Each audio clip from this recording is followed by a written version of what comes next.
현월입니다. 오늘은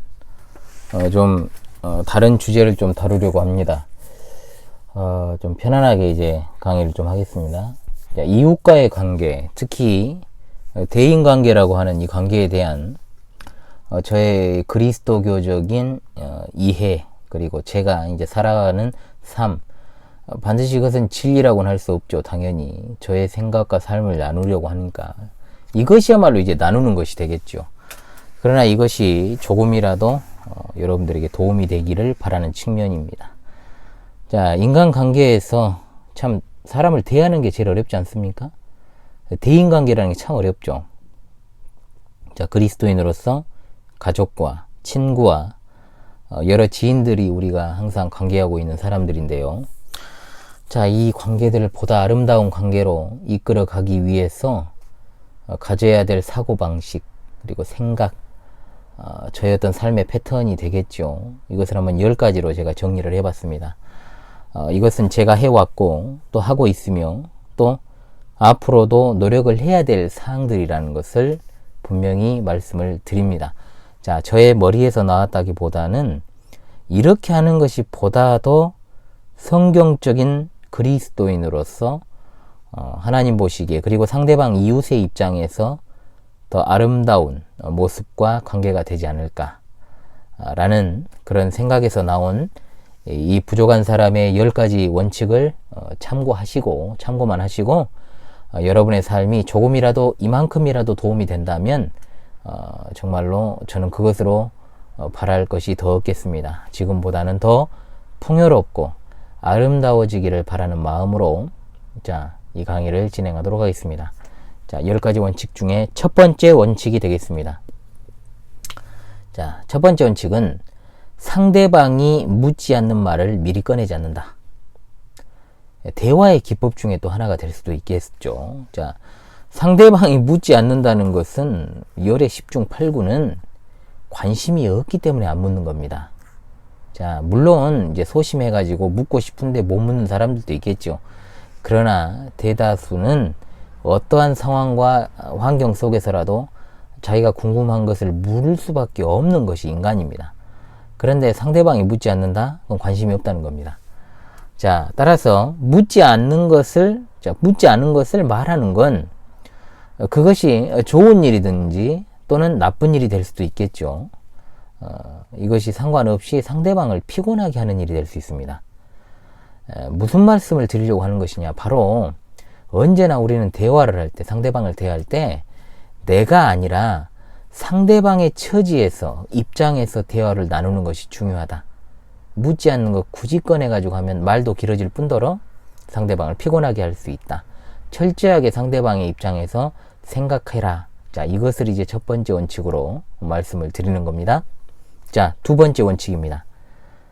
상대방이 내게 하는 말은 비밀스러운 말이든 일상적인 말이든 상관없이 남에게 전하지 않는다. 자, 물론 상대가 대놓고 내게 말할 수 있습니다. 뭐라고요? 비밀을 지켜달라. 이 말을 갖다가 전하고 다닐 사람은 적어도 정상인 가운데는 없죠. 전하고 다닌다? 분명히 비밀을 지켜달라고 했는데 전하고 다닌다? 그것은 그 비정상인 겁니다. 그 정신병자죠. 자, 그러나 흔히 하는 실수가 있습니다. 일상적으로 그냥 하는 대화는 여기저기 내가 말하고 다녀도 된다? 또 좋은 일이니까, 그러죠. 좋은 일에서 그런 실수를 많이 범할 수 있습니다. 또 좋은 일이니까 내가 말하고 다녀야 된다? 그것은 절대 아니라는 거죠. 자, 그 사람이 나와 단둘입니다. 단둘이 독대하여서 한 말을 제3자에게 어떤 방법으로든 전하는 것은 삼가야 된다. 자, 말이라는 것이 참 무섭기 때문에 그래요. 자, 제3자, 그러니까 3명이서 대화하고 그 이상 대화하고 다수가 있었을 때 대화 나온 것은 이미 이제 그것 자체는 독대한 게 아니잖아요. 여러 사람이 들어버렸기 때문에. 그러나 독대해서 하는 말을 갖다가 제3자에게 전하는 것은 삼가야 된다. 이것이 이제 두 번째 원칙이 되겠고요. 자, 세 번째입니다. 이것은 하나의 이제 행동 패턴이 되겠습니다. 자, 상대방과 오래 두고 사귄 것이 되고 싶다면 절대로 돈 거래하지 않는다.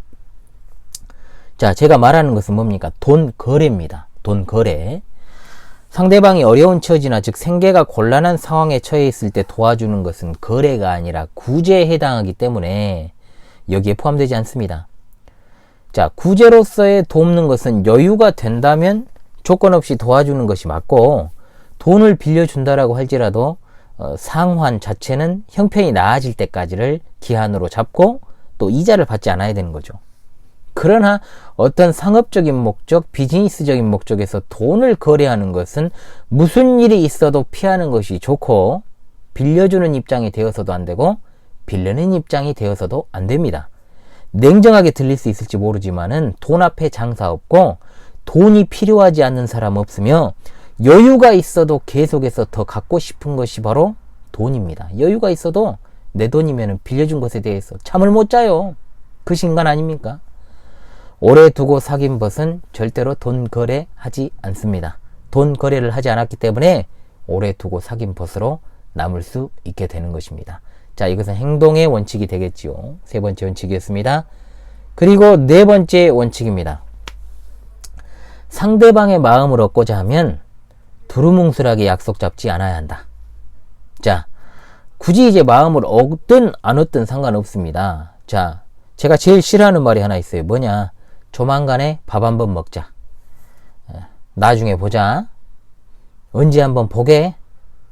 이건 진짜로 뜬구름 잡는 말들이죠. 안 보려면 그런 말 안 해야 됩니다. 진짜 보려는 마음이 있고 보고자 한다면 몇 날 며칠 몇 시에 정확히 보자고 해야 되죠. 약속을 잡아야 되는 겁니다.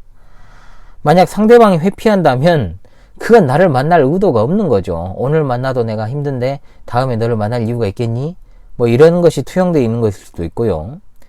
그것은 어쩔 수 없는 일이지만 진짜 보고자 한다면 언제가 시간이 괜찮겠니? 라고 묻고 또 본인이 찾아가든 상대방으로 하여금 오라고 하든 할 일이겠죠. 자, 성격이 소극적인 사람들이 있습니다. 그런 말을 잘 못하는 사람들이 있어요. 적극적으로. 자, 그런데 차일피일 그렇게 약속을 미루다 보면 아예 못 만날 수 있다. 자, 언제나 그리스도인은 생각을 해야 됩니다. 무엇을요? 하루하루가 마지막 날이 될 수 있다 라는 간절함으로 상대방을 만나야 합니다. 자, 지금까지 네 번째 원칙이었습니다. 자, 다섯 번째 원칙까지 하고 다음 시간으로 넘기도록 하겠습니다. 다섯 번째 원칙입니다. 친할수록 더욱 예의를 지켜야 됩니다. 자, 친할수록 상대방을 더 배려하고 아끼고 사랑해야 그 관계는 더욱더 돈독해지고 진솔해지고 깊어지는 겁니다. 흔히 할 수 있는 실수가 있습니다. 자, 이 정도는 상대방이 이해를 하겠지?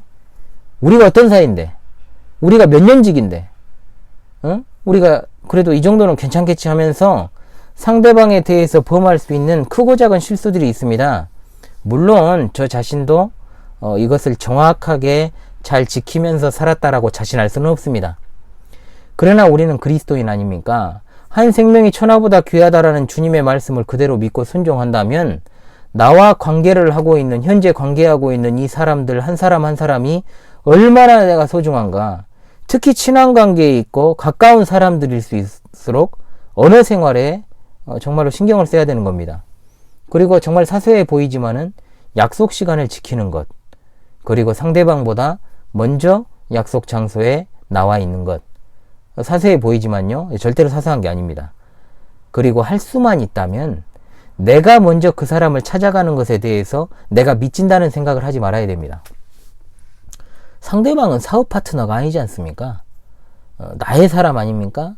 내가 섬겨야 될 사람이고 내가 사랑해야 될 사람이니까 그것을 기억하면서 뭘 잽니까? 그럴 필요가 전혀 없다. 자, 첫 번째, 두 번째, 세 번째, 네 번째, 다섯 번째 원칙까지 이 시간 살펴봤습니다. 다음 시간에 나머지 다섯 가지 원칙을 같이 한번 또 나눠보도록 그렇게 하겠습니다. 지금까지 희원을이었습니다. 감사합니다.